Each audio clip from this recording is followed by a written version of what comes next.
आज़ादी की कहानियाँ तो बहुत सुनते हैं हम, पर हमारे जम्मू कश्मीर की कहानियाँ कहीं ना कहीं दबी रह जाती हैं या फिर सही से दोहराई नहीं जाती, या फिर यूँ कहूँ कि हम भी कभी कभी इंटरेस्ट नहीं लेते कि हमारा जम्मू कश्मीर किस तरह से आज़ादी में इन्वॉल्व था। और इसी बात को बहुत बेहतरीन तरीके से बताने के लिए मेरे साथ हैं मिस्टर नदीम रज़ा साहब। सर बहुत बहुत शुक्रिया आपका पीर पंजाल में आने का और वक्त देने का। एंड पहले आपके तारुफ से ही शुरू करते हैं सर। आप मुझे बताएं, कब से आप हिस्ट्री के इतने मुरीद हो गए? Thanks very much and thanks for having me sir. History जो है basically I am the student of history from my 11th standards. Okay. So you can say that from since school, since my schooling, I am, trying to study history and trying to understand history. Okay. Then I also did my masters in history from Kashmir University. Then my research is also from the same department and same university in the subject of history. So you can say that I am interested in history from quite a long time. Yeah, okay. Still a student of history, not punching above my weight. So that's all about me. Okay, So okay. currently I am teaching in higher secondary as a lecturer in history. Okay. Yes. सो आपने शुरुआत जब history में की थी, Yeah. What's so fascinating about history? It was not the fascination about the dates, but just the curiosity कि लोग मतलब कि किस तरीके से हम यहाँ पे हैं तो कैसे हैं, मतलब पास्ट में चीज़ें कैसी थी। सेम उसी तरीके से जिस तरीके से हर एक बच्चे के लिए जैसे कि ग्रैंड मदर्स टेल से कहानी शुरू होती है एंड देन ही और she is into the imagination कि ये किस किस तरीके के लोग पहले थे, क्या था यहाँ पे। जैसे कि फॉर एग्जांपल कहा जाता था कि हमारे बहुत सारे रिश्तेदार जो उस साइड भी हैं, ठीक है, और हम इस साइड हैं, तो पीर पंजाल के लिए पूरी बेल्ट के लिए वैसा ही है, बिल्कुल सही। ठीक है, तो उसमें कोई दोहराई नहीं है। So that is the that you can say that was the beginning spark that what happened in history, what happens in history, in trying to understand the nuances. Then उस एक छोटे से रीज़न की वजह से बहुत पीछे चले गए। Okay, और अभी okay. तक वो समझने की कोशिश कर रहे हैं, बस कोशिश ही कर रहे हैं। कुछ 50 सालों ने बहुत 500 साल पीछे ले गए आपको। बिल्कुल 500, even you can say that 5000 साल। 5000 एंशिएंट की बात से शुरू होती है। Still a student. Yeah. History में ऐसा होता है, हम कहते हैं कि हिस्ट्री में चाहे कोई 60 साल का प्रोफेसर भी हो, वो भी कहता है खुद को कि I am a student of history, not a professor of history, because बहुत वास्ट है। नहीं, बिल्कुल सही। इतिहास क्योंकि जितना पीछे जाते जाएंगे उतना ज़्यादा खुलता जाएगा, उतना ज़्यादा गहरा होता जाएगा। और जो आज हम समझने की कोशिश कर रहे हैं सर, हमारी और आपकी लाइफ से तो बहुत जुड़ा है, और हमारे सुनने वाले यानी कि जो पुंछ पूरी बेल्ट के हैं, पीर पंजाल पूरे के हैं, और जहाँ जहाँ ये बात जाएगी फ्रीडम स्ट्रगल की, ये सब के लिए बहुत ज़रूरी है समझना, खासकर जम्मू कश्मीर के लोगों के लिए, कि जम्मू कश्मीर की इन्वॉल्वमेंट किस तरह से रही हमारी पूरी फ्रीडम स्ट्रगल के दौरान। और इसको अगर मैं टाइमलाइंस में बाइफरकेट करूं तो मेरा ख्याल है शुरुआत कहाँ से करनी चाहिए। मेरा आइडिया के तौर पे 1857 तो फर्स्ट वॉर से मेरे को लगता है कि अगर आप बात करनी शुरू करें तो सही है। आप बताएं कहाँ से होनी चाहिए? देखिए, शुरुआत अगर आप 3 अलग अलग तरीके हैं इसको देखने के। आप एंशिएंट टाइम्स में कश्मीर को किस तरीके से देखते हैं, आप मिडिवल टाइम्स में जब ये मुस्लिम रूलर्स के अंडर थी, आप कश्मीर को किस तरीके से देखते हैं, then how do you look at Kashmir from the modern times, ठीक है, बिल्कुल। पर्टिकुलरली जब आप डोगरा पीरियड की बात करते हो। So I would say that not 1857 but 1846 to be more precise. 1846 से हम देखते हैं कि इस स्टेट का फॉर्मेशन होता है जो आप स्टेट आज देख रहे हैं, ठीक है।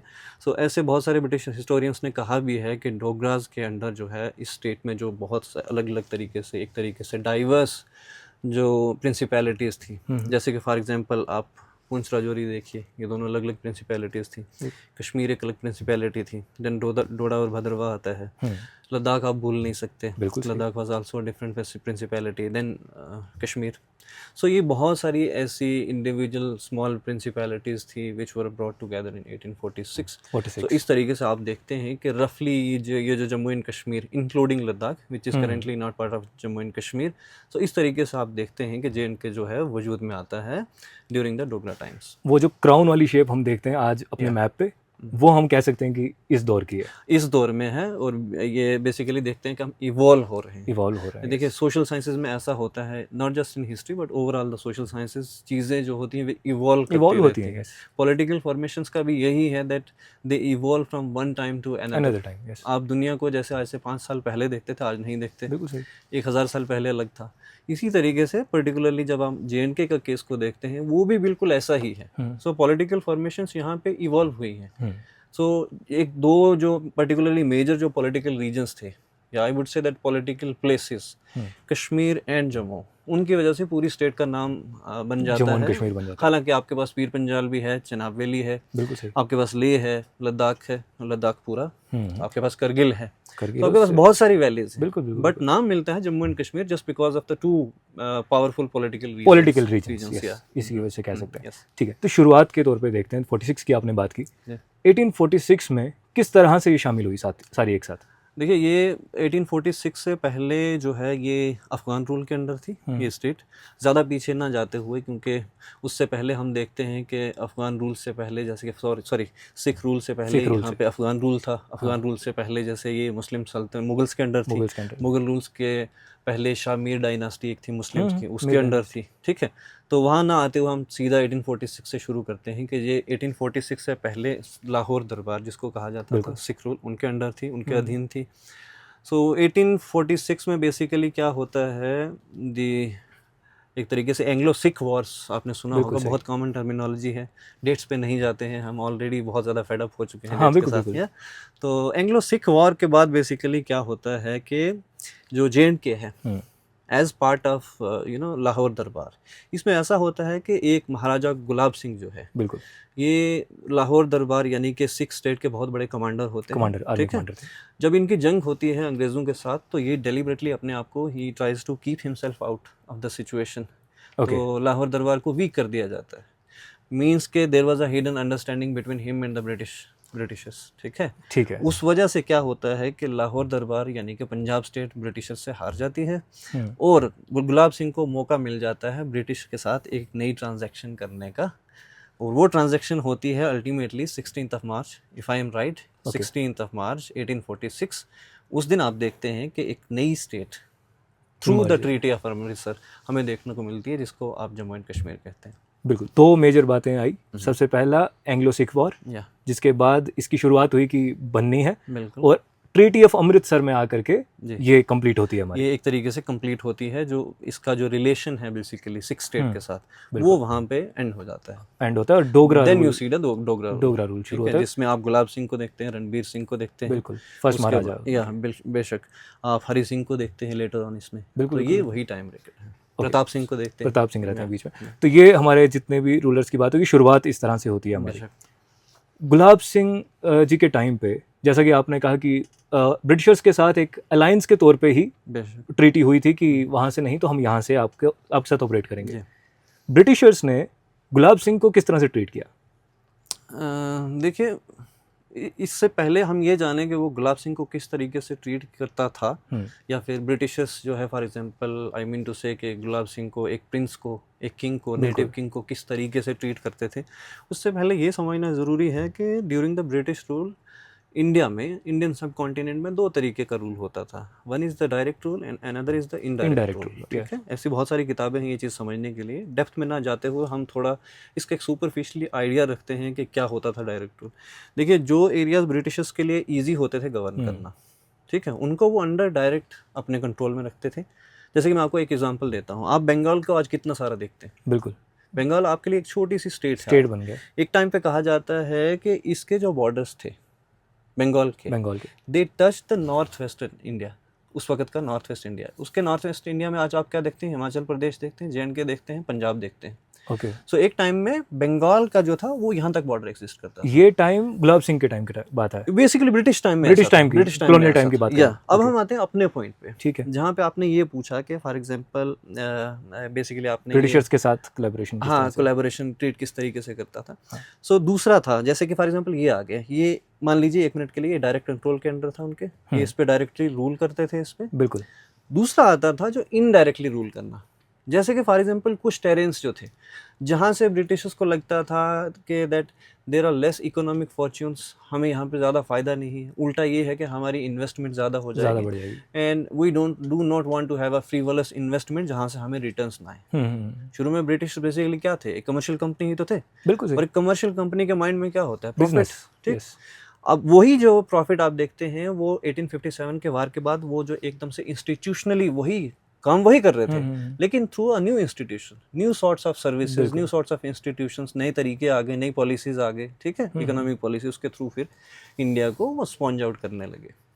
सो ट्रीटमेंट, अब आते हैं हम महाराजा गुलाब सिंह की ट्रीटमेंट पे।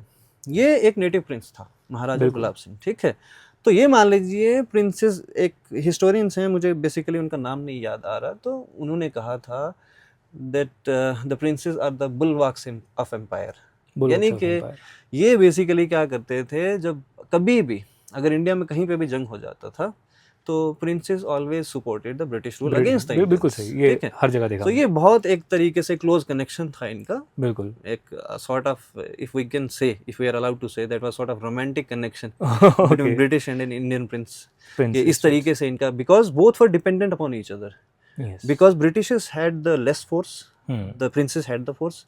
What princes wanted is the internal autonomy of their states, उनको अपनी स्टेट के अंदर आज़ादी मिलती थी, और अंदर जिस तरीके से मर्जी रूल करें, लेकिन जब भी ब्रिटिशर्स को ज़रूरत पड़ती थी, वो फौज जो है कहीं भी अगर डिफेंस की ज़रूरत पड़ती थी, जैसे कि फॉर एग्जांपल मान लीजिए first and second world war, ठीक है, एक मिनट के लिए मान लीजिए, वो वहाँ पे जो ज़्यादातर फोर्स थी वो प्रिंसली स्टेट्स ने सप्लाई की। बिल्कुल सही। यहाँ JNK के केस में आप बहुत सारी किताबें उठा के देखिए, इवन कि आपके यहाँ पे एक लोकल ऑथर हैं KD मैनी, वो भी आपको थोड़ी बहुत इन्फॉर्मेशन दे देंगे।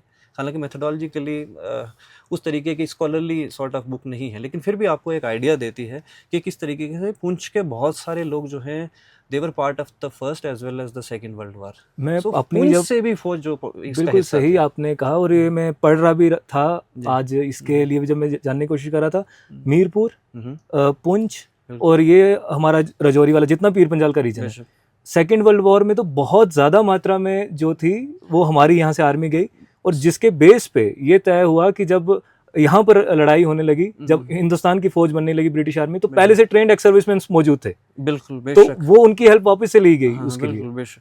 तो ये बेसिकली जो था ना, आप देखिए कि कितने सारे लोग इसका हिस्सा थे, किसके? ब्रिटिश आर्मी का। हाँ बिल्कुल। तो आप तो ये नहीं कह सकते कि फॉर एग्जांपल जो हमारा इसका टॉपिक का मौजू अल्टीमेटली होने वाला है, कि आप जब पर्टिकुलरली जब मुझे वो फ्रीडम पे वो सवाल करेंगे तो उस वक्त मैं आपको इस चीज़ का जवाब दूंगा, कि बेसिकली ये किस तरीके से, मतलब हम JNK को कैसे देखते हैं, JNK के contribution towards the Indian freedom struggle को किस तरीके से देखते हैं। सो बहुत सारे नुएंसेस हैं, बिल्कुल, मतलब there is not a single particular, और आप ये कह सकते हैं कि यूनिटरी पर्सपेक्टिव जिस तरीके से आप चीज़ों को देखते हैं या देख सकते हैं। There are so many angles आपके लिए। जैसे फॉर एग्जांपल हम अगर सब्जेक्ट मैटर की बात करें, कोई पर्टिकुलरली इंसान जम्मू से है, वो इस वक्त हिस्ट्री को डिफरेंटली देख रहा होगा। कश्मीर में जो एक आदमी है वो हिस्ट्री को डिफरेंटली देख रहा होगा। इसी तरीके से हम लोग जो पीर पंजाल के हैं, वो लोग जो हिस्ट्री को या तारीख को समझते हैं, वो एक डिफरेंट पर्सपेक्टिव रखते हैं। हिस्ट्री का एक डिफरेंट पर्सपेक्टिव है। देखिए पर्टिकुलरली फॉर एग्जांपल एक हिस्ट्री का कहा जाता है the gratification, the false gratification of history, the eulogization of history, the wrong eulogy of the history. या फिर आप क्या करते हैं, हिस्ट्री को ग्रेटिफाई करने की कोशिश करते हैं कि जो हिस्ट्री है वो आप ही के रीजन की है, बाकी किसी की कोई हिस्ट्री नहीं। वो कहते हैं ना कि for example only the winners right the history, that sort of a thing. तो इसको देखने के बहुत सारे पर्सपेक्टिव हैं। तो जब हम नज़र करेंगे, मतलब मैं इतना ही समझ पा रहा हूँ इस बात से, जो मेरी समझ कहती है कि जब हम देखते हैं तो हम ये देखते हैं कि हमने क्या किया और हमारी ग्लोरी कैसे बढ़ती है इसके साथ से।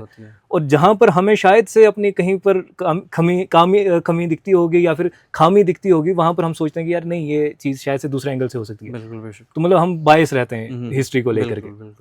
तो यहाँ बायस ना रह करके मैं थोड़ा आगे बढ़ता हूँ। बीच में बहुत से हमारे गुलाब सिंह जी के बाद राजा रहे, उनके 57 में उनकी डेथ के बाद उनके बेटे, फिर उनके बेटे। मैं सीधा लंबी कहानी ना खींच करके वहाँ आता हूँ जहाँ पर फ्रीडम स्ट्रगल शुरू होना, यानी कि वो आइडिया फ्रीडम स्ट्रगल का यूनाइट होने लगा। पहले तो सब अलग अलग, मतलब कहीं पर हम देखते हैं पीजेंट्री मूवमेंट्स शुरू रही, कहीं लेबर की मूवमेंट शुरू रही, कहीं मिलिट्री के तौर पे जो लोग थे हमारे शामिल, वो करते रहे। जब ये चीज़ यूनिफाई होने लगी, मोस्ट प्रोबेबली मैं कहता हूँ कि शायद से महात्मा गांधी के पीरियड में आकर के यूनिफाई होने लगी, वो जब उनकी एंट्री होती है 15 I guess 1915, yes Mahatma Gandhi के पर्टिकुलरली 15। सो 15 के आसपास आकर के यूनिफाई होने लगा। उस दौर में आकर के जब वहाँ यूनिफाई हो रहा था, तब जम्मू कश्मीर क्या था? बेशक। तो पहले तो थोड़ा फ्रेम कर लेते हैं कि जो आपने बेसिकली जो कुछ भी बोला, ये सारा फ्रेमवर्क एकदम परफेक्ट है। There were peasant movements and then there were the forest peoples movement, जिसको हम आदिवासी मूवमेंट कहते हैं, ठीक है। Then there were other sort of rebellions, ठीक है। और ऐसे बहुत सारे अलग अलग एरियाज में जहाँ जहाँ ब्रिटिशर्स इनक्रोच कर रहे थे वहाँ से उनको रिबेलियंस जो है वो फेस करने पड़ रहे थे, ठीक है।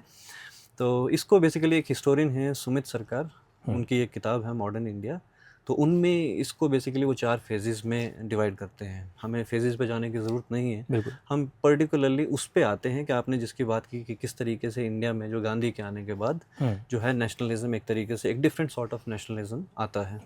देखिए गांधी से पहले एक हिस्टोरियन है अगेन, वो कहती थी कि गांधी से पहले जो इंडियन फ्रीडम स्ट्रगल था that was basically a product of studied limitations, बहुत सारी लिमिटेशंस थी उसमें। बिल्कुल सच है, बेशक। हाँ। और लिमिटेशंस ये थी कि उस स्ट्रगल में देखिए बहुत सारे लोगों को जब आपको एक कंट्री जो है आज़ाद करानी हो, एक बड़े लेवल पे जाना हो, बड़े लेवल की आपको सियासत कहिए, मूवमेंट कहिए, कुछ कहिए, आपको बहुत सारे लोकलाइज्ड फॉर्म से ऊपर चढ़ना पड़ता है, ठीक है। वो बहुत सारी चीज़ें भूलनी पड़ती हैं। सो इंडिया के जो बहुत सारे बेसिकली फ्रीडम स्ट्रगलर्स थे बिफोर गांधी, जो मॉडरेट फेस भी कहा जाता है एक तरीके से, कहीं ना कहीं तक 1905 तक मॉडरेट फेस कहा जाता है, वो लोग उनकी जो सियासत थी वो बहुत लिमिटेड थी। मतलब कि कास्टिज्म कहीं ना कहीं अभी भी जो था प्रोमिनेंट था, बिल्कुल। उनके जो बायसेस थे वही पुराने वाले वो कहीं ना कहीं इंटेक्ट थे। सो गांधी के आने तक वो बायसेस जो हैं कहीं ना कहीं जा नहीं सके। हाँ, वो रोक ही रहे थे। बिल्कुल। जैसे कि कहा जाए कि ऐसा भी कहा जाता है और सच भी है कि गांधी ने बेसिकली, अगर जिसको इंडियन फ्रीडम स्ट्रगल को जब हम मास मूवमेंट कहते हैं तरीके से, क्योंकि because every freedom struggle is a sort of mass movement at one stage और अनदर। मास मूवमेंट बनती है तभी आप आज़ादी इस लेवल की हासिल कर पाते हैं, और तभी 15 अगस्त जो है हम इंडियंस के लिए इतना इम्पोर्टेंट भी है, बिल्कुल, ठीक है। सो गांधी ने बेसिकली क्या किया था, मासेस की पॉलिटिक्स बेसिकली जो उसको है इंडिया में लॉन्च किया था। मतलब मासेस को किस तरीके से इस पॉलिटिक्स में लाया जाए, वर्कर्स को किस तरीके से लाया जाए, पीजेंट्स को किस तरीके से लाया जाए, ठीक है, औरतों को किस तरीके से लाया जाए। तो किस तरीके हर एक ग्रुप ऑफ जो है ना पीपल, सोसाइटी का किस तरीके से स्ट्रगल का हिस्सा बनाया जाए। अब इसी के कंपैरिजन में जब आप पहले लीडर्स को देखते हैं, जैसे कि फॉर एग्जांपल वर्कर्स मूवमेंट, उनमें से बहुत सारे फैक्ट्रीज के ऑनर भी होते थे। पीजेंट मूवमेंट, कौन सा पुराना मॉडर्न लीडर चाहेगा कि बीइंग अ लैंडलॉर्ड वो पीजेंट मूवमेंट को क्या करे, सपोर्ट करे। There were individual leaders here and there, but वो प्रोमिनेंट नहीं थे। जैसे कि गांधी के टाइम में आके ये एक तरीके से मास फेस ऑफ वो इंडियन नेशनल मूवमेंट बन जाता है, वो पहले प्रोमिनेंट नहीं था। बिल्कुल। तो ये डिफरेंस है बेसिकली गांधी के आने से पहले और गांधी के आने के बाद का, when we talk about Indian national movement in particular. तो correct me if I go wrong, मैं जो समझ पाता हूँ उस चीज़ को लेकर के, जो मूवमेंट्स की बात हम जब करते हैं चीज़ों की लेकर के, पहले क्या था, जो हम अभी हिस्ट्री को लेकर भी बात कर रहे थे, बायसनेस उस वक्त भी सबके में थी कि अगर पीजेंट मूवमेंट में थे तो वो सिर्फ अपना एक फ़ायदा देख रहे थे, अगर वर्कर मूवमेंट है वो अपने वेजेस को लेकर के और अपने उन सब चीज़ों को लेकर के, मिलिट्री के जो मूवमेंट्स थे या फिर वो सब एक एक फायदे को लेकर के चल रहे थे। अब वो नेशन का फायदा नहीं बन पा रहा था, क्योंकि वो अपना लेकर के हटने की बात थी सिर्फ, कि अगर मेरा ये हो जाता तो मैं हट जाता हूँ इस मूवमेंट से। या नहीं, रादर हम इस तरीके से इसको देख सकते हैं कि देखिए ये चीज़ें हमेशा इशू हम सबके, कोई भी देखिए कोई भी मूवमेंट है आज भी देखिए इशू बेस्ड होती है। बिल्कुल। कोई प्रोटेस्ट होता है, कहीं पे कोई इशू खड़ा हो जाता है, कुछ डिबेट राइज हो जाता है, there is always an issue. So issue के बिना कभी कुछ नहीं होता। बिल्कुल सही। और इशू के बिना तो सियासत भी नहीं होता। हाँ, बिल्कुल सही। Even if that is right politics और wrong sort of politics, issue would be there. आप किसी तरीके की पॉलिटिक्स देखिए, पॉलिटिक्स ऐसी जो हम पसंद करते हैं और पॉलिटिक्स ऐसी जो हम नहीं भी पसंद करते, always there is always an issue. So issues तो थे, जैसे कि मैंने आपने जैसे कहा कि पीजेंट्स के इशू थे, वर्कर के इशू थे, there were issue of the army, ठीक है, then there were issues of the women, ठीक है, देन सर्विस कंडीशंस की जो इंडियंस थे, ठीक है, आर्मी में इंडियंस थे, ठीक है, पुलिस में जो इंडियंस थे, हर किसी के इश्यूज थे। बट द मास्टरी गांधी कहाँ पे एक मतलब कि वो एक तरीके से कहिए कि वो सेंटर बोल्ट किस तरीके से स्टक करते हैं, इसी को कहा जाता है द मास्टर स्ट्रोक और द मास्टर स्ट्रेटजी। आप इन सारी चीजों को किस तरीके से पिरोते हैं, हाँ, बिल्कुल सही, और पिरो के उसको एक नेशनलिज्म का नाम देते हैं या फिर उस तरीके से लोगों के लिए समझना आसान कर देते हैं। हाँ। गांधी ने क्या किया था, पहले भी जानते थे लोग कि Britishers are outsiders. Gandhi ji के आने के बाद तो ऐसा कुछ हुआ नहीं कि लोगों को अचानक से पता चला होगा ये आउटसाइडर है। गांधी ने खाली लोगों के लिए चीजें आसान की, ठीक है। मतलब मास मूवमेंट गांधी के फेस में कहा जाता है ना, इसीलिए गांधी फेस को मास फेस भी कहा जाता है, कि लोगों के लिए मूवमेंट को समझना आसान हो गया। और जब चीजों को समझना आसान हो जाता, अब मैं कहूंगा जैसे 2 और 2 4 होते हैं, अगर मुझे यही नहीं पता कि 2 और 2 4 होते हैं, मैं क्या समझूंगा। बिल्कुल बिल्कुल। सो 2 + 2 इस लिहाज से अगर हम इस चीज़ की बात करते हैं, taking this thing into context, 2+2 of national movement is equal to 4, ये गांधी ने लोगों को समझाया।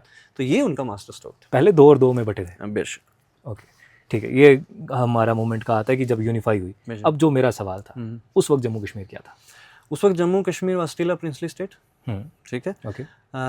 हम पर्टिकुलरली JNK की जब that was ruled by Dogras basically, ये उससे पहले महाराजा रणवीर सिंह के बाद प्रताप सिंह भी आते हैं, प्रताप सिंह के बाद हरि सिंह भी आते हैं, तो अलग अलग फेसेस हैं। प्रताप सिंह 1925 के बाद, 25 के बाद, 25 के बाद, ओके, 25 के बाद आई गेस हरि सिंह आते हैं, हरि सिंह आते हरि सिंह आते हैं। 1925 तक प्रताप सिंह या हैं। तो आप ये कह रहे हैं कि JNK का क्या हाल था? JNK was still a princely state. अब ये है कि 1925 तक भी JNK में ऐसा कुछ पॉलिटिकल मूवमेंट उस लेवल का नहीं था। अवेयरनेस कहीं ना कहीं इक्का दुक्का थी, लेकिन अभी लोगों में इतनी, वो एक तरीके से कहते हैं, there was not immense power, there was not immense sort of will power कि आप क्या करें एक प्रिंसली स्टेट को, और इतने तगड़े प्रिंस को, a prince who is very important to the British governors, rulers, ठीक है, जिनके लिए इतना इम्पॉर्टेंट है, आप उनके खिलाफ खड़े हो जाएं, अभी तक उनके लिए 1925 तक पॉसिबल नहीं था। इट ऑल हैपेंड आफ्टर 1931, जब आपने I guess 14th of July martyrs ऐसा कुछ है एक, जब आई गेस श्रीनगर में कुछ लोगों को मारा जाता है। बिल्कुल सही, मैं समझ गया। उसके बाद से एकदम से ये जो है पॉलिटिकल लैंडस्केप जो है JNK का, चेंज वो होता है, बदलना शुरू हो जाता है। नया कश्मीर और कश्मीर आजाद वो बहुत दूर है। वो नया कश्मीर का जो आप कह रहे हैं वो शेख अब्दुल्ला का एक मैनिफेस्टो है 1944 का, दैट्स डिफरेंट। उससे पहले जो है बेसिकली वो जो वहाँ पे उन लोगों का एक तरीके से मार्टरडम था, ठीक है, वो मारा गया। तो उसके बाद हम देखते हैं कि उसके खिलाफ लोगों में एक तरीके से गुस्सा बरपा हो गया, तो उसी पे गैलेंसी कमीशन भी बिठाई गई थी, जिस गैलेंसी कमीशन में इसके रीजंस को फाइंड आउट किया गया और ये कहा गया कि इन लोगों को किस तरीके से एलिविएट किया जा सकता है जो आपने ऐसा नहीं करना था, वगैरह वगैरह। तो political movement as sort of हम वो देखेंगे कि JNK में ये जो एक local sort of national movement था, ये कब से शुरू हुआ? I would say that particularly after 1931। लेकिन उससे पहले भी एक रीडिंग रूम पार्टी, आपने नाम सुना होगा रीडिंग रूम पार्टी का, वो कहीं ना कहीं ये कुछ लोग थे जो इकट्ठे होकर बैठते थे और इन पॉलिटिकल इश्यूज को डिस्कस करते थे। वो बहुत कम लोग थे, एक छोटा सा ग्रुप था, और इसी ग्रुप ने क्या किया था, फिर धीरे धीरे लोगों में वो पॉलिटिकल अवेयरनेस सॉर्ट ऑफ फैलाना शुरू किया, जो हम देखते हैं बाद में जाकर के, जिसके रिजल्ट्स हम बाद में देख पाते हैं। ठीक है, ओके। और इसी टाइम में आप देखते हैं जैसे कि for example the formation of Muslim conference in 1932, या later on renamed in 1939 as the national conference. It is still named as such, वही नाम है इसका अभी तक, या नेशनल कॉन्फ्रेंस। तो ये पॉलिटिकल पार्टी का बनना, और उसके बाद बहुत सारे लोगों का, जैसे शेख अब्दुल्ला हो गया, एक यहाँ के पर्टिकुलरली जम्मू रीजन के लीडर थे, आपने उनका भी नाम सुना होगा, चौधरी गुलाम अब्बास, कश्मकश। दो after the 1947 whatever happened in JNK, he chose to live in Pakistan and he chose Pakistan। लेकिन उससे पहले, अब देखिए मैं आपको क्यों कह रहा था कि हिस्ट्री को देखने के अलग अलग लेयर्स हैं, आप किसी पे भी इतना जजमेंटल नहीं हो सकते, and that would be injustice to the history itself कि आप चीज़ों को किस तरीके से देखते हैं।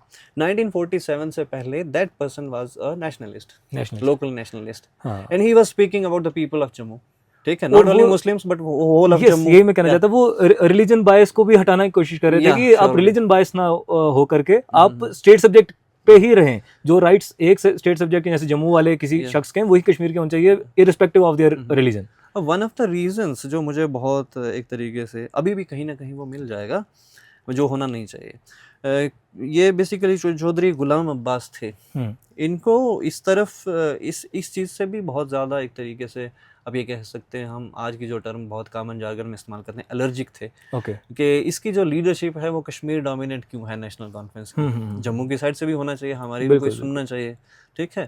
तो आप जैसे कि फॉर एग्जांपल ये चीज़ हम देखते भी हैं जब हम पढ़ते हैं कि जैसे कि आप देखिए ये जो नेशनल मूवमेंट के जो शुरू के जो सेशंस हैं, जैसे कांग्रेस के होते थे, कांग्रेस के सेशंस, तो चौधरी गुलाम अब्बास काफ़ी देर के बाद उसके एक प्रेसिडेंट बने थे इस एनुअल सेशन के, जो एनुअल सेशंस होते थे। तो कहीं ना कहीं हो सकता है कि हम स्पेकुलेट कर सकते हैं कि हो सकता है कि वो भी उनको लगा हो कि मतलब कि हमें जो है जम्मू वालों को इतना पॉलिटिकल वेटेज नहीं दिया जा रहा।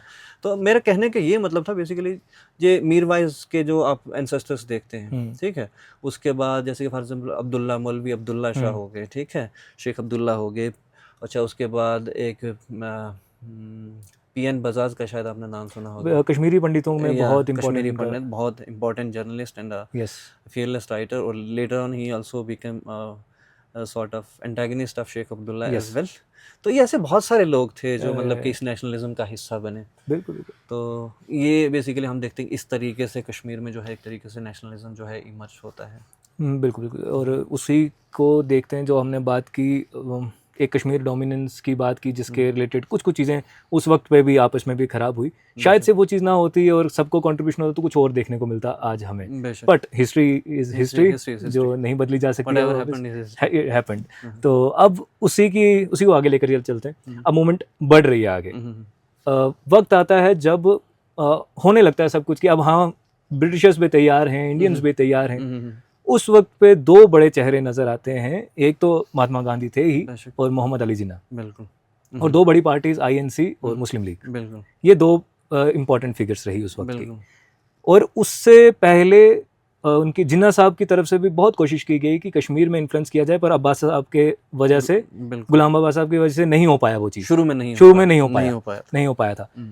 अब वहाँ पर जब पहुँचते हैं हम, जब वो सब डिस्कशन होने लगी हैं, तब जम्मू कश्मीर को लेकर के कुछ था उस वक्त पे कि किसकी तरफ जाने का, मतलब कुछ एक इंक्लिनेशन थी कहीं पर, अभी कहीं दिखती है हमें? आप इससे पहले कि ये देखेंगे जम्मू एंड कश्मीर क्या सोचता था कहाँ जाए, उससे पहले हम एक चीज़ ये समझ लेते हैं कि देखिए थ्रू आउट इंडिया, जब हम इंडिया की बात करते हैं particularly the India which was struggling against British rule, बिल्कुल, उनके सामने एनिमी कौन था इंडियंस के सामने?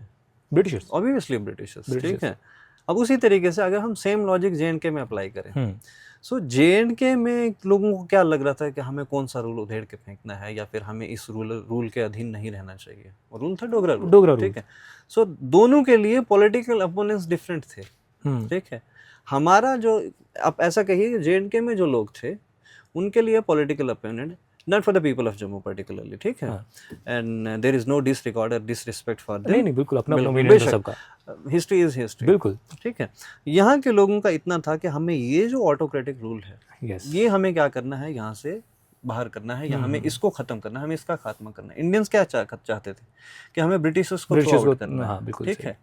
अब ब्रिटिशर्स का और द महाराजा ऑफ जे.एंड.के, इनका बहुत क्लोज एसोसिएशन था, क्योंकि एक दूसरे के लिए बहुत ज़्यादा ज़रूरी थे, एक दूसरे पे डिपेंडेंट भी बहुत थे। बिल्कुल सही। हम दोनों के लिए एनिमी जो है, इंडियंस के लिए भी और द देन जे.एंड.के के जो लोग हैं उनके लिए भी एनिमी डिफरेंट था। हाँ। ठीक है। तो मैं ये कहूँगा, ये कहना गलत नहीं होगा, and again no disrespect for the towards the people of J and K, कि हमारा इंडिया की जो फ्रीडम स्ट्रगल है उसमें मैं कहूँगा कि बिल्कुल भी कोई रोल नहीं है। या आप ये कहिए कि कहीं हो सकता है कि शेख अब्दुल्ला ने कुछ थोड़ा बहुत किया हो, हाँ गांधी को सपोर्ट किया, इंडोर्स किया, जवाहरलाल नेहरू को इंडोर्स किया, बेशक किया, बहुत सारी ऐसी चीज़ें की, बट जिसको हम कहते हैं कि एक्टिव स्ट्रगल फ्रीडम के लिए, एक्टिव पार्टिसिपेशन फ्रीडम के लिए, इंडिया के लिए, उस तरीके हमें कुछ देखने को नहीं मिलता from the people of Jammu and Kashmir, क्योंकि हमारा जो था ना basically our ends are different, our sort of goal was different उस वक्त, और goal was to made overstate, जैसे आज हमें consciousness है ना, कि मतलब for example if something happens in Kerala you feel it, if something happens in Sikkim you feel it, if something happens in Gujarat या किसी भी इंडियन स्टेट में होता है you directly feel it। क्यों? never associated, क्योंकि आज आपने इस चीज को internalize कर लिया है that you are an Indian। So, India के किसी भी हिस्से में कुछ होता है, इवन के अंडमान और निकोबार में भी कुछ होता है, तो हाँ हमें लगता है you always feel why because you have accepted ये आपने एक्सेप्ट कर लिया that you are an Indian, इसलिए फील होता है। उस वक्त इस तरीके की पॉलिटिकल अवेयरनेस नहीं थी कि जे.एंड.के वाला इतना इंसान फील करे, because at the first place the nation was still not in existence. हाँ बिल्कुल सही, अगर हम इतना कह सकें तो, क्योंकि उस तरीके से अभी एग्जिस्टेंस में नहीं आई थी, इंडिपेंडेंट बिल्कुल अभी नहीं हुआ था उसके, वो तो आज़ादी के भी बाद तो इकट्ठा किया गया था। सो अवेयरनेस हमेशा लोकलाइज्ड होती थी। हाँ बिल्कुल। ठीक है। आप किससे लड़ रहे हैं? एक लोकल किसी चीज से, ठीक है, किसी लोकल बंदे से लड़ रहे हैं, तो वो हमेशा लोकलाइज्ड फॉर्म में रहता था।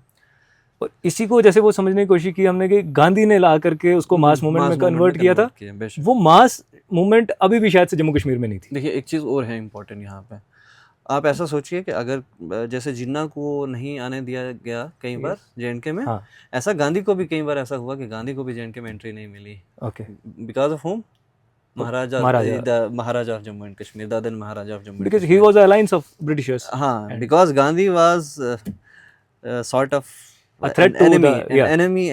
and a threat to the British government. बिल्कुल बिल्कुल बिल्कुल. So महाराजा जो था, महाराजा को लगता था particularly कि if Gandhi enters Jammu and Kashmir, he will spread the same message in J&K and it will derail my rule. Yes, obviously. तो इसलिए एक जिन्ना को तो अलाउ नहीं किया गया, लेकिन गांधी को भी J&K में आना Allow नहीं किया गया कुछ कई बार. Interesting. Yeah. तो अब आते हैं आखिर के पड़ाव पे, बिल्कुल. कंक्लूड करते हैं इसको ला करके. अब हो रही है हमारी आज़ादी हो चुकी. बिल्कुल. अभी भी जम्मू कश्मीर एक होल्ड पे था. मेरे को टर्म नहीं याद आ रही. Stand still agreement. Stand still agreement. That agreement was made कि अभी भी मैं नहीं समझ पा रहा हूँ कि मुझे इंडिया में जाना है और अभी पाकिस्तान में जाना है, कहाँ, और क्योंकि अभी ब्रिटिशर्स भी नहीं है. तो ये बनने का क्या मतलब? इसको बहुत लूजली हम देखते हैं. Okay. जैसे कि हम लोग डिस्कस करते हैं. हाँ. ठीक है. अगर मैं आपको बहुत एक कॉमन जार्गन में कहूँ, या जिस तरीके से हम एकदम कैजुअल बात कर रहे हैं, कैजुअल सॉर्ट ऑफ पॉडकास्ट, उसमें मैं आपको ये कहूँ कि आपने इंडिया की आज़ादी के लिए कुछ नहीं किया, लेकिन आपको आज़ाद इंडिया ने कराया है. बिल्कुल सही. 26 अक्टूबर 1947 की आप बात कर रहे हैं, आप स्टैंड स्टिल एग्रीमेंट की बात कर रहे हैं. स्टैंड स्टिल एग्रीमेंट जो है बेसिकली उससे पहले साइन किया गया था. उस दिन जो है 26 अक्टूबर 1947 को इंस्ट्रूमेंट ऑफ एक्सेशन साइन किया जाता है, जिसके थ्रू जो है J&K इंडिया का हिस्सा बनता है. स्टैंड स्टिल एग्रीमेंट जो है बेसिकली 15 अगस्त से पहले ही जो ददन महाराजा जो थे हरी सिंह, उन्होंने उसको पहले ही साइन कर दिया था. If I am not wrong, Hari Singh थे या उनके बेटे? हरी सिंह. हाँ, उन्होंने वो स्टैंड स्टिल एग्रीमेंट उससे पहले ही साइन कर दिया था that I don't want to become part of India, इधर इंडिया और पाकिस्तान. yes. आप यहीं से अंदाजा लगा दीजिए कि वो ऑटोक्रेट, एक जो ऑटोक्रेट रूलर होता है उसकी सोच कैसी होती है. ठीक है. Still want to have आप his एक मिनट own के लिए rule. ये कह दें कि उसने रिलीजन के बेस पे वो इंडिया चूज कर लेता, हाँ. लेकिन अगले ने नहीं की. बिल्कुल. अब ये कह देते कि हो सकता है कि मुस्लिम्स की वजह से पाकिस्तान चूज कर लेता, उसने नहीं किया. He went for the third option, which is the standstill agreement. क्यों? क्योंकि ऑटोक्रेटिक था, एक प्रिंस था, एक रूलर था. ये वो समझता था कि ये मेरे बाप दादा की जागीर है, जो 75 लाख नानकशाही टकाज में मेरे जो ये थे वालिद थे या दादा या परदादा थे, उन्होंने खरीदी. ठीक है. तो आप यहीं से अंदाजा लगा दीजिए कि वाकई में ये एक ऑटोक्रेटिक रूल था, और इस ऑटोक्रेटिक रूल से जो है J&K वालों को आज़ादी चाहिए थी, इससे पहले कि वो ब्रिटिशर्स से आज़ादी मांग पाते. उनके लिए ब्रिटिशर्स नहीं थे. उनके लिए ब्रिटिशर्स की शक्ल में ऑटोक्रेटिक रूल था ना, ब्रिटिश की शक्ल में भी नहीं था. उनके लिए simply it was an autocratic rule. क्योंकि मैं अब फिर से वही बात रिपीट हो जाएगी. आपके बहुत सारे यहाँ से फौजी जो थे, यहाँ से आप सप्लाई करते थे to be the part of the British empire. हम ब्रिटिश बॉस. एग्जैक्टली. ठीक है. तो अब जो है बेसिकली स्टैंड स्टिल एग्रीमेंट होती है. फिर उसके बाद हमारे यहाँ जो है J&K स्टेट में जो है ट्राइबल स्टेट होती है, खैबर पख्तूनख्वा या ये जो है नॉर्थ वेस्टर्न जो है पाकिस्तान, वहाँ उस तरफ से यहाँ पे रेड्स की जाती हैं, क्योंकि महाराजा जो था कहीं ना कहीं उनको लग रहा था कि ये कहीं ना कहीं जो है इंडिया की उस डायरेक्शन में कहीं फ्लो कर रहा है. सो इससे पहले कि ये कुछ करे हमें कर देना चाहिए. भाई ऑटोक्रेट कुछ नहीं कर रहा था. इन्होंने फिर जो मूव किया उसकी वजह से क्या होता है कि महाराजा को पता चल जाता है कि इस तरफ खतरा है. ठीक है. तो बेहतर है कि ज्वाइन करना द यूनियन ऑफ इंडिया. इस तरीके से J&K जो है इंडिया का हिस्सा बन जाता है. J&K का जो है बहुत सारा हिस्सा उस वक़्त जो था, ये पाकिस्तान के जो ये ट्राइबल्स हैं, इन्होंने हथिया लिया था. अभी मैं और आप जहाँ पे बैठ के बात कर रहे हैं, ये चीज़ें मुझे इसलिए बताएं because I have done research on the Borderlands history. मेरा टॉपिक यही था. जहाँ पे हम अभी बैठ के बात कर रहे हैं, इवन यहाँ से भी 10-12 किलोमीटर आगे तक, that was in the possession of those tribals. बिल्कुल. हम सो ये सारी जगहों को वापस लेना, यहाँ से फिर पुंछ कहाँ है, वहाँ चकंदा बाग कहाँ है, वहाँ से पीछे उनको हटाना. ठीक है. तो आप ये कह लीजिए कि आपको आज़ाद कराया गया है. हाँ, ये सच है. ये बात बिल्कुल सही है. 15 अगस्त जो है इंडिया में, J&K में, sorry if I am not wrong, 15 August J&K में पहली बार 15 अगस्त 1947 को नहीं मनाया गया था. It was celebrated after that. It was celebrated after that year. But not in the year in which the whole of India celebrating the independence. Yes. Okay. तो आप यहाँ से अंदाजा लगा सकते हैं कि J&K का क्या नुएंस था. आप एक एंगल से नहीं दे सकते कि फॉर एग्जांपल के ये J&K वालों का रोल क्यों नहीं है फ्रीडम स्ट्रगल में, because they had other struggles. ठीक है। 15 अगस्त जो है हम एक साल ये मान के चलिए कि हम एक साल कम 15 अगस्त मनाने जा रहे हैं, एक साल कम है हमारा। कंट्री अगर 75 साल मनाएगी, आप 74 साल मना रहे हो। बिल्कुल बिल्कुल सही बात। क्यों? क्योंकि आपको जो इंडिया में इंडिपेंडेंस थी उसके जो है बाद में यहाँ पे कुछ पॉलिटिकल कंडीशंस अनफोल्ड होती हैं, then you become the part of India, then the independence day is celebrated in the JNK। बिल्कुल सही। और ये तो हम पहुंचे लास्ट में आकर के कि किस तरह से हम मनाते हैं। लास्ट आखिरी में आपसे पूछना चाहता हूँ, महाराजा ने जिन बेसिस पे ये ट्रीटीज़ की थी, एनेक्सेशन का जो डॉक्यूमेंट साइन हुआ, ट्रीटी एक्सेशन, सो वो जब साइन होता है, जिन शर्तों पे हुआ था उनमें से हम बहुत सी चीज़ें देखते हैं, जैसे 370 नहीं रहा, 35A नहीं रहा। और जब पढ़ते हैं हम तो शायद से 35A और 370 बहुत पहले से एक स्टेट सब्जेक्ट के दौर की जब वो लागू किया गया था, डिफंक्ट हो गए थे, अलग है ना, उसमें कुछ नहीं बचा था, डिफंक्ट अलग हो गए थे। तो वो भी अब खत्म हो चुके हैं। तो आज जम्मू कश्मीर जो है वो पूरी तरह से, आपको क्या लगता है हिस्ट्री को देख करके अभी कंपेयर जब करते हैं तो पॉलिटिकली, देखिए कोई भी पॉलिटिकल चेंज हो, हाँ, इस तरीके का, it is a big political change. मतलब कि the breaking of the article 370, ठीक है, बहुत बड़ी चीज़ है।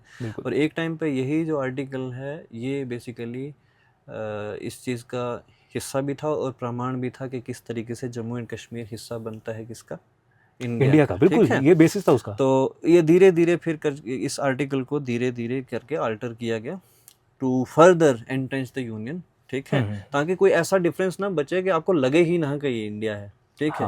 फिर धीरे धीरे करते करते एक वक्त पे आके पॉलिटिकल इस्टेब्लिशमेंट को यही लगा कि ये आर्टिकल ज़रूरी नहीं है, तो उन्होंने रिमूव कर दिया, ठीक है।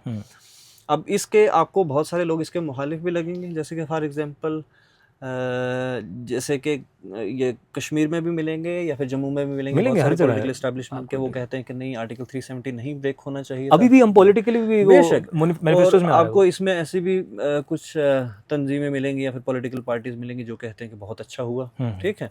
लेकिन आप ये देखते हैं उसी के साथ साथ कि आपका अलाइनमेंट, ये पॉलिटिकली करेक्ट है कि अलाइनमेंट जो है JNK का इंडिया के साथ फर्दर जो है वो बहुत स्ट्रॉन्ग हुआ है। मतलब कि वैसे बैरियर कुछ नहीं बचे हैं, लेकिन उनके साथ साथ ये चीज़ें भी देखने ज़रूरी हैं कि इसका लोगों पे और लोगों की लाइफ पे असर क्या पड़ा है, ठीक है। क्योंकि एक अलग कानून और एक अलग व्यवस्था के अंडर आप पहले रह रहे थे, अचानक से 370 ब्रेक होता है और व्यवस्थाएं चेंज होती हैं, ठीक है। मतलब इट्स जस्ट अ जोक, एक छोटी सी चीज़ है कि आप देखिए जब आर्टिकल ब्रेक हुआ था बहुत सारे लोगों को बहुत लंबी लंबी लाइनों में लगना पड़ा था, जैसे कि फॉर एग्जांपल स्टेट सब्जेक्ट के लिए या फिर सॉर्ट ऑफ सर्टिफिकेट्स। तो एक तरीके का लोगों के लिए बहुत ये ना एक सॉर्ट ऑफ अनोयंस बन जाती है। चेंज को एक्सेप्ट करना भी मुश्किल होता है किसी भी चेंज हमेशा इसको एक्सेप्ट करना हो, रिजेक्ट तो एक ही वक्त में हो सकता है, हाँ। लेकिन इसको एक्सेप्ट करना बहुत एक ग्रेजुअल सी चीज़ है, धीरे करके धीरे पकेगी किया जाता है। तो अगर हम पहले उस तरीके से कुछ चीज़ें और भी हैं, जैसे कि फॉर एग्जांपल आप ये देखिए कि हमारे यहाँ फॉर एग्जांपल अभी मैं ये कहूँगा कि मुझे एक चीज़ ये लगा है, बिकॉज ये चीज़ें मुझे थोड़ी बहुत समझ आती हैं being a student of social sciences के, पहले जैसे कि रोड सिंगल हुआ करती थी लेकिन मेंटेन थी। आज हमारे यहाँ बहुत सारी सड़कें आप देखो वो उनको एनलार्ज तो कर दिया गया है बट दे आर कम्प्लीटली अनमेंटेन्ड, है ही नहीं है, पूछने वाला कोई ना कहता है ना कोई। अब इसमें सरकार का दोष नहीं है, सरकार का काम है फंडिंग करना, बिल्कुल मॉनिटरिंग करना नीचे वालों का काम है, हम लोगों का काम है कहना बताना, जिस तरीके से मॉनिटरिंग जो है वो एक तरीके से वो पूरा सर्कल है वो मॉनिटरिंग करेगा, ठीक है। ये एक एग्जाम्पल है, ठीक है। अब उसी तरीके से एक तरीके से आप ये कहिए कि जैसे एक चीज़ है ना उसको कहते हैं कि little sort of political uncertainty, कि आपके जैसे JNK में कुछ भी होगा, आप सवाल जैसे कि फॉर एग्जांपल पॉलिटिकल एस्टेब्लिशमेंट से पूछेगा तो इसमें हमेशा नुकसान लोगों का होता है, ठीक है। वो ब्लेम टर्न कर देगा जैसे कि फॉर एग्जांपल LG एडमिनिस्ट्रेशन पे, बस ये आप LG से कहेंगे LG साहब ने सीधा उधर कर देना है, ठीक है। तो ये एक सॉर्ट ऑफ अनसर्टेनिटी रहती है जिसकी वजह से कई बार लोगों को वो निशाना लगाने के लिए ना आंख बंद करनी पड़ती है, अभी दोनों थोड़ा बहुत कहीं ना कहीं हेयर एट देयर थोड़ा बहुत लॉस हो जाता है, थोड़ा लोग यार कंफ्यूज हो जाते हैं, यार ये क्या चल रहा है यार, समझ नहीं आ रहा मुझे। हाँ थोड़ा है। तो मतलब मैं ये सवाल मेरा इसलिए 370 के ऊपर था कि ये कहना दुरुस्त रहेगा कि 370 के बाद जाकर के ही हम पूरी तरह से इंडिया हो पाए। ना ऐसा नहीं है, देखिए जो इंडियन था वो पहले भी इंडियन था, India in the sense of political policies और वो सब इंडियन टेरिटोरियली देखिए, ये पहले भी इंडिया का हिस्सा था, ये आज भी जो है इंडिया का हिस्सा है। अब जो लोग पढ़ने समझने वाले हैं उनको पता है कि अगर 370 होता तो भी इंडिया था, 370 नहीं होता तो भी इंडिया था, तो भी इंडिया था। इससे कुछ नहीं होने वाला, ठीक है। इंडिया ये तो इंडिया था और इंडिया है, इस चीज को कोई बदल नहीं सकता। अब ये कॉन्स्टिट्यूशनल चेंज है कि 370 को इनवैलिडेट कर दिया गया, वो पहले वैलिडेट था, अब इनवैलिडेट कर दिया, उसको क्वैश कर दिया गया है। Now there is a new political setup, now you are fighting for the statehood. आप इस वक्त स्पेशल स्टेटस पे थे, now you see the political parties as well as the people, so many people fighting for the statehood. अब आपकी fight different हो गई है। हाँ बिल्कुल, बेशक। तो ऐसा नहीं है कि मतलब कि 370 से पहले ये उतना अच्छा इंडिया का पार्ट नहीं था और 370 के बाद बहुत अच्छा पार्ट किया, वैसे बिल्कुल नहीं है। तो आप और मैं जैसे फॉर एग्जांपल हैं, और बहुत सारे, और हर एक इंसान मुझे लगता है बहुत सारे मेजॉरिटी ऑफ द पीपल वो ये समझते हैं कि हम किस देश का हिस्सा हैं, ठीक है। बिल्कुल सही। तो उनको पता है कि बहुत सारे लोगों को पता है कि कौन से गाने सुन के उनके रोंगटे खड़े हो जाते हैं, या कौन सा गान सुन के उनके जो है रोंगटे खड़े हो जाते हैं। तो ये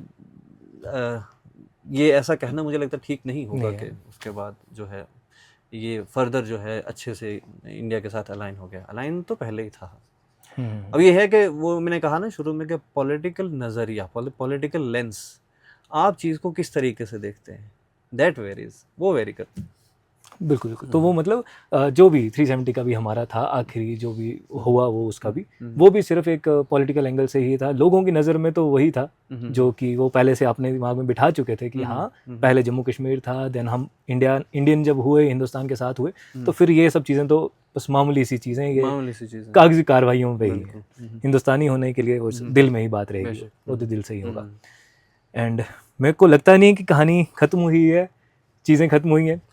उम्मीद करता हूँ कि वापस पहले कि आप कंक्लूड करें, एक बहुत अच्छे राइटर थे अर्नेस्ट रेनन, आपने में भी नाम सुना हो तो।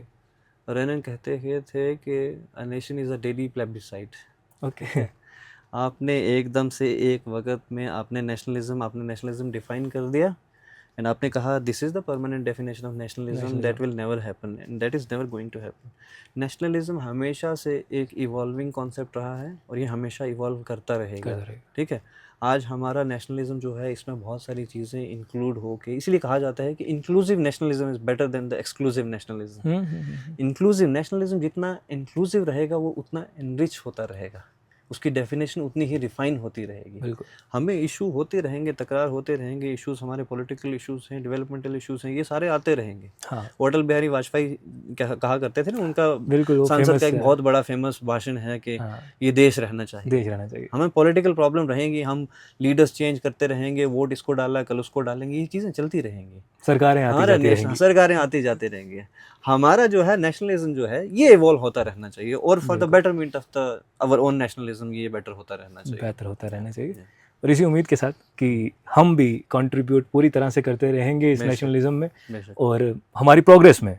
और जितनी भी ये बातचीत हुई है इसमें बहुत सी ऐसी बातें हैं जो कि शायद से किसी ना किसी के बिलीव को लगे कि ये गलत है या सही है, बट वही बात तीसरी बार फिर से हम रिपीट करेंगे, history is history. There is not every time there is not 100% agreement over what you are saying. Yes. So there will always be some people who will say that yeah this is not right, that is not right. So but जो हो चुका ना वो बदला जा सकता है, ना सच्चाई बदली जा सकती है, और ना ये बदला जा सकता है कि जम्मू कश्मीर पहले भी और आज भी हिंदुस्तान का हिस्सा है और आगे भी इसी तरह से फ्लरिश करता रहेगा। और नदीम सर बहुत शुक्रिया आपका आने का, और आखिरी मुलाकात नहीं होगी ये, इसके बाद भी कुछ ना कुछ चीज़ों की बातचीत आपसे चलती रहेगी। बहुत शुक्रिया, थैंक यू सो मच।